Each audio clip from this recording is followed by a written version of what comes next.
Video शुरू करने से पहले आपको बता दें कि यदि अभी तक आपने हमारे चैनल को सब्सक्राइब नहीं किया है तो अभी कर लें और साथ में नोटिफिकेशन घंटी को भी दबाएं ताकि हमारी वीडियो सबसे पहले आप तक पहुंच सके। बंधुओं, दुनिया में हर आदमी को कदम कदम पर तरह तरह के डर सताते हैं। हंसने में बेवकूफ समझे जाने का डर है और रोने में जज्बाती समझे जाने का डर है। कुछ लोग इसलिए नहीं मिलते क्योंकि उन्हें रिश्ता नाता जुड़ जाने का डर है और अपनी भावनाएं, मन की भावनाएं लोग खुलकर दूसरे के सामने नहीं रख पाते। उसमें भी मन तरह तरह से डरता है।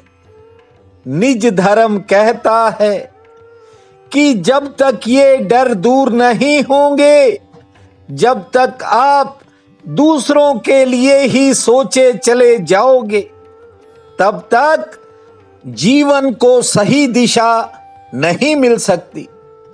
बंधुओं, खतरे तो कई बार उठाने ही पड़ते हैं। खतरे का मतलब अलग अलग इंसान के लिए अलग अलग हो सकता है और यह एक ट्रेनिंग का नतीजा भी होता है। अब आप सोचो कि पहाड़ पर चढ़ना है।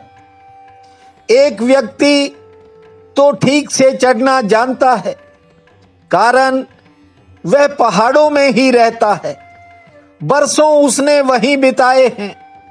लेकिन दूसरा व्यक्ति जो कभी पहाड़ों पर नहीं चढ़ा, उसके लिए खतरनाक भी हो सकता है।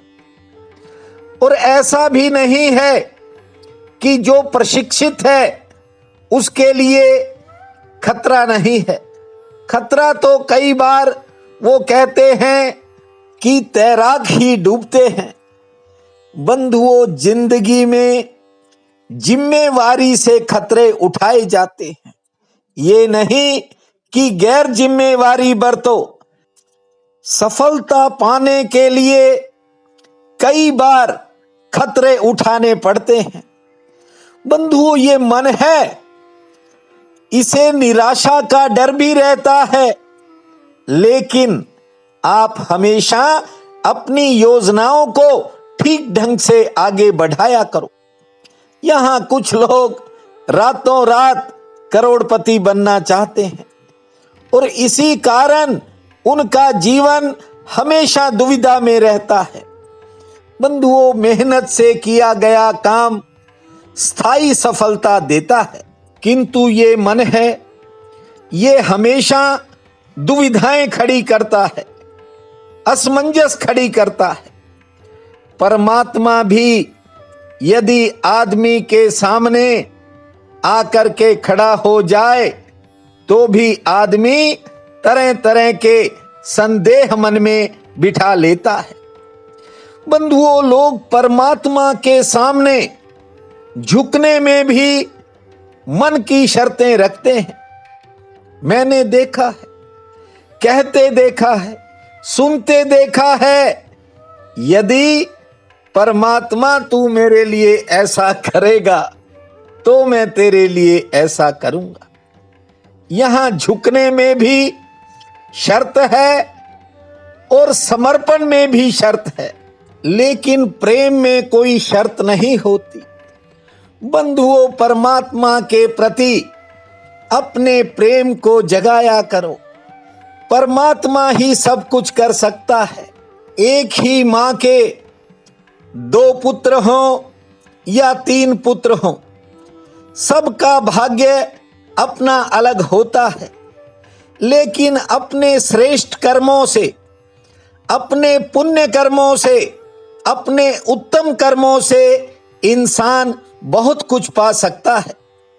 जानते हो, इस जगत की सृष्टि करने वाले ब्रह्मा जी हैं। उनके पुत्र महर्षि पुलस्त्य हुए और जानते हो, पुलस्त जी से मुनिवर विशर्वा का जन्म हुआ, जो वेद विद्या में अत्यंत प्रवीण थे। विशर्वा मुनि, मैं रावण के पिता की बात कर रहा हूं। विशर्वा मुनि की 2 पत्नियां थी जो सदाचारिणी थी। उनमें से एक का नाम मंदाकिनी था, दूसरी कैकसी के नाम से प्रसिद्ध थी। बंधुओं, जो विशर्वा मुनि की पहली स्त्री मंदाकिनी है, उसके गर्भ से कुबेर का जन्म हुआ, जो लोकपाल के पद को प्राप्त हुए और उन्होंने भगवान शंकर के प्रसाद से लंकापुरी पर अपना निवास स्थान बनाया था। और जो कैकसी थी, विंध्युन्माली नामक, ये एक दैत्य की पुत्री थी। इस कैकसी के गर्भ से रावण, कुंभकर्ण और विभीषण का जन्म हुआ। ये तीनों महाबली पुत्र थे। लेकिन आप भी जानते हैं, इनमें से रावण और कुंभकर्ण की बुद्धि अधर्म में निपुण हुई, क्योंकि वे दोनों जिस गर्भ से उत्पन्न हुए थे, उसकी स्थापना संध्या काल में हुई थी। रावण और कुंभकर्ण का भाई विभीषण, जो सदा धर्म का पालन करता था, परमात्मा में अपना विश्वास रखता था। आपको बता दूं कि एक समय कुबेर अपने माता पिता से मिलने के लिए उनकी कुटिया पर आया। उसने अपनी माता और पिता के चरणों में निवेदन करते हुए कहा कि आपके दर्शन से मुझे अत्यंत सुख और पुण्य मिला है। माता पिता का आशीर्वाद पाने के लिए कुबेर बहुत लंबे समय तक उनके पास रहा और फिर बहुत सी सेवाएं करके कुबेर एक दिन लौट गया। जानते हो, कुबेर के जाते ही रावण ने पूछा, ये कौन था? रावण का वचन सुनकर उसकी माता विकल हो गई, आंखें भर आई, बोली, तू न जाने कैसे कर्म करता है और ये मेरी सोत के कोख से उत्पन्न हुआ है। इसने अपने कुल का उद्धार कर दिया और तू तो मेरे गर्भ का कीड़ा है, केवल अपना पेट भरने में ही लगा हुआ है। कुबेर ने तो तपस्या करके भगवान शंकर को संतुष्ट करके लंका का निवास और मन के समान वेगशाली विमान प्राप्त किए। मां की बात सुनकर रावण में क्रोध आ गया और कहने लगा कि उन्होंने तो थोड़ी सी तपस्या की है। कितनी तपस्या की है? अब देखना, मैं तपस्या करूंगा, अन्न, जल, निद्रा और कीड़ा का परित्याग करके ब्रह्मा जी को संतुष्ट करने वाली मैं तपस्या करूंगा। और यदि मैंने ब्रह्मलोक को नहीं पा लिया, संपूर्ण लोकों को अपने वश में नहीं कर लिया, तो मुझे पितृलोक के विनाश का पाप लगे। बंधुओं, कहते हैं कि रावण अपनी माता को ये कह करके भाइयों को साथ लेकर के पर्वतीय वन में चला गया था। और जानते हो, उसने सूर्य की और ऊपर दृष्टि लगाकर एक पैर पर खड़े होकर 10,000 वर्षों तक घोर तपस्या की थी। और यहां मैं बहुत से फोन सुनता हूं, उपाय भी बता देता हूं, लेकिन 4 दिन बाद ही लोग कहते हैं कि कुछ हुआ नहीं। अब जरा सोचो, हजारों वर्ष तक एक पैर पर तपस्या करना, और यहां किसी को कह दूं कि 7 मंगलवार के व्रत रख ले, तो वो तीसरे में ही पूछता है कि कुछ बन नहीं रहा है।